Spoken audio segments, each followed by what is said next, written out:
Assalamualaikum warahmatullahi wabarakatuh. Selamat pagi anak-anak. Bagaimana kabarnya? Semoga tetap senantiasa sehat selalu ya. Ketemu lagi pada pagi hari ini bersama Ibu dalam mata pelajaran PPKN. Baik anak-anak Ibu, pada pertemuan hari ini kita akan melanjutkan materi mengenai pokok-pokok pikiran pembukaan Undang-Undang Dasar Negara Republik Indonesia tahun 1945. Baik anak-anak, pada pertemuan kemarin kita sudah membahas mengenai Undang-Undang Dasar Negara Republik Indonesia tahun 1945. Kita ketahui bahwa sistematika Undang-Undang Dasar Negara Republik Indonesia tahun 1945 itu bisa kita bandingkan sebelum diamandemen dan sesudah diamandemen. Kalau sebelum diamandemen, sistematikanya terdiri dari 3 bagian, ya. Dari pembukaan, kemudian batang tubuh, dan penjelasan. Tetapi setelah diamandemen, sistematika UUD Negara Republik Indonesia tahun 1945 terdiri dari 2 bagian saja, yaitu pembukaan dan pasal-pasal. Nah, anak ibu, pada kesempatan hari ini kita akan fokuskan untuk membahas pokok-pokok pikiran yang ada di dalam pembukaan Undang-Undang Dasar Negara Republik Indonesia tahun 1945. Kita sudah membahas mengenai pokok pikiran pembukaan Undang-Undang Dasar Negara Republik Indonesia tahun 1945. Bahkan kalian sudah mempraktekkan ya, sudah memvideokan pembacaan pembukaan Undang-Undang Dasar Negara Republik Indonesia tahun 1945. Nah, tentu saja kalian juga sudah hafal ya, di mana di dalam pembukaan Undang-Undang Dasar Negara Republik Indonesia tahun 1945 ini terdapat 4 alinea. Ya, kemarin kalian juga sudah membacakannya dan memvideokan dalam pembacaannya. Nah, kita ketahui di mana masing-masing alinea ini tentu saja memiliki makna. Ya. Di dalam alinea pembukaan Undang-Undang Dasar 1945 yang terdiri dari 4 alinea tadi, di mana masing-masing alineanya itu tentu saja memiliki makna dari alinea masing-masing. Untuk makna alinea pertama, pembukaan Undang-Undang Dasar Negara Republik Indonesia tahun 1945, di sini merupakan pernyataan kemerdekaan sebagai hak bagi semua bangsa yang ada di dunia. Nah, di dalam alinea pertama pembukaan Undang-Undang Dasar Negara Republik Indonesia tahun 1945, tentu saja mengandung dalil objektif dan dalil subjektifnya, ya. Di mana dalil objektifnya menyatakan bahwa penjajahan itu tidak sesuai dengan peri kemanusiaan dan peri keadilan. Karena dalam penjajahan tentu saja bertentangan dengan nilai-nilai kemanusiaan. Karena penjajahan itu memandang manusia tidak memiliki derajat yang sama. Nah, di dalam alinea pertama juga pembukaan Undang-Undang Dasar Negara Republik Indonesia tahun 1945 juga memuat dalil subjektif, ya, di mana di situ terdapat aspirasi bangsa Indonesia untuk melepaskan diri dari penjajahan. Ya, kemudian di alinea kedua itu juga memiliki makna bahwa pernyataan kemerdekaan sebagai cita-cita bangsa Indonesia untuk mewujudkan bangsa yang merdeka, bersatu, berdaulat, adil, dan makmur. Kemudian untuk alinea ketiga, itu juga memiliki makna bahwa pernyataan kemerdekaan itu sebagai rahmat dari anugerah Tuhan yang Maha Kuasa.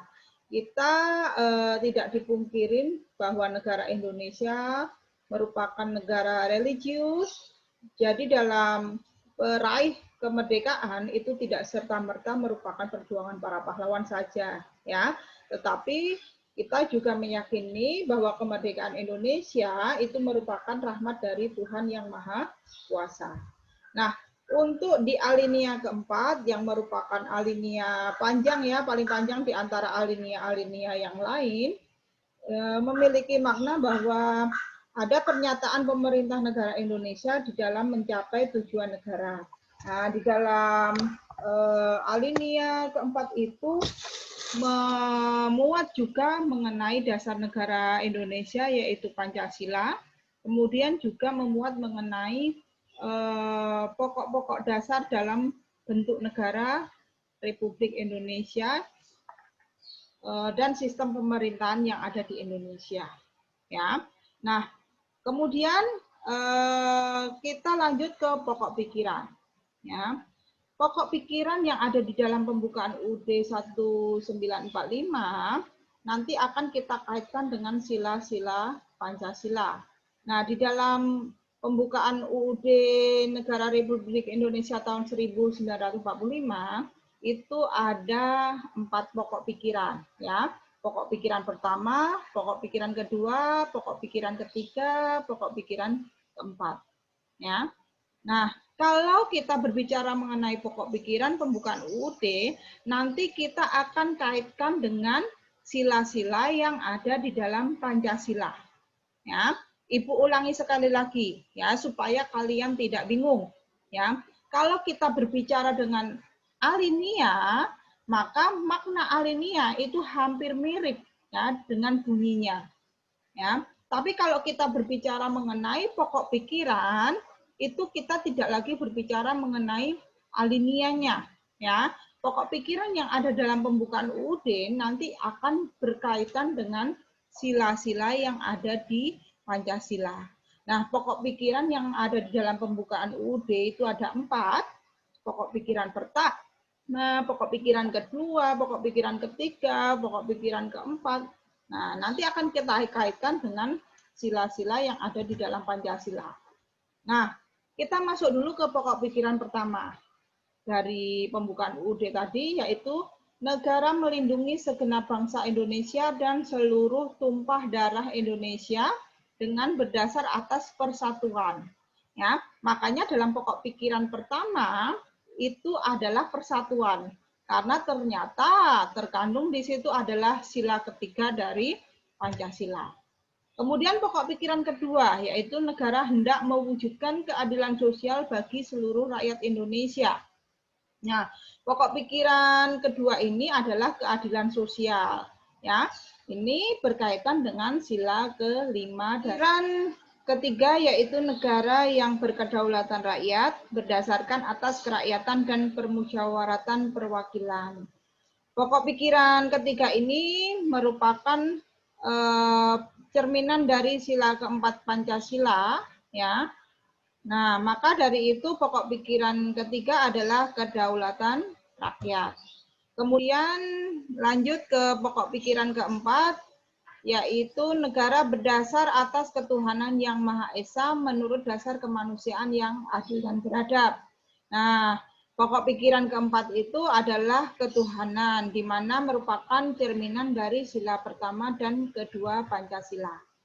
Nah, pokok-pokok pikiran yang terkandung dalam pembukaan Undang-Undang Dasar 1945 ini merupakan hukum tertinggi ya yang ada di Indonesia, karena pokok-pokok pikiran yang terkandung dalam pembukaan Undang-Undang Dasar Negara Indonesia tahun 1945 itu harus direalisasikan di dalam peraturan perundang-undangan yang ada di Indonesia ya. Nah, peraturan perundang-undangan yang ada di Indonesia ini sudah pernah kita pelajari pada materi di kelas 8. Nah, jadi antara Pancasila dengan pembukaan Undang-Undang Dasar itu merupakan suatu kesatuan yang sangat erat yang tidak dapat dipisahkan ya. Makanya antara Pancasila dengan pembukaan Undang-Undang Dasar itu saling berhubungan, saling berkaitan ya. Nah, hubungannya apa? Hubungannya adalah antara pembukaan Undang-Undang Dasar Negara Republik Indonesia tahun 1945 dengan pasal-pasal ini merupakan satu kesatuan nilai ya. atau norma yang terpadu. Nah, maka dari itu pokok-pokok pikiran yang ada di dalam pembukaan Undang-Undang Dasar tadi, yaitu pokok pikiran pertama, yaitu persatuan, pokok pikiran kedua, yaitu keadilan sosial, pokok pikiran ketiga, yaitu kedaulatan rakyat, pokok pikiran keempat, yaitu ketuhanan.